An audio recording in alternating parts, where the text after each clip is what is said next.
دو کس دو آدم بحث میکنن، میگن که تعریف میکنن که من همه چی را در خانم دارم برای زندگی کردن.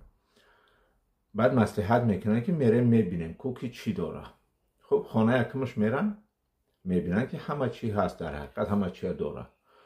خانه دیونگیش میرن بعد نگاه میکنن، اینش میگه که یک چی نداری. میگه چی ندارم؟ ساعت. اینم میگیره یک لگند یک تقاره را در زمین میپرتوید، ایوسونی دیوار همسایش میمره خواه کنه ساعت دی شب شده.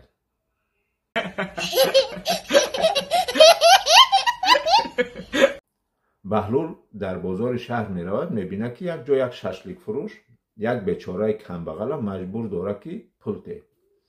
تو ششلیک من بو کشیدی از این حلاوت بردی. خب بهلول میگه که برای چی؟ آخه این خوردگی نیست، ششلیکا در جاشن، نه این بو کشید باید پول تیه. خب بهلول هم میگیره یک تنگه یک سیکه رو در زمین میپرتویه، میگه که اینا تو هم بگی همون آوازی تنگه را.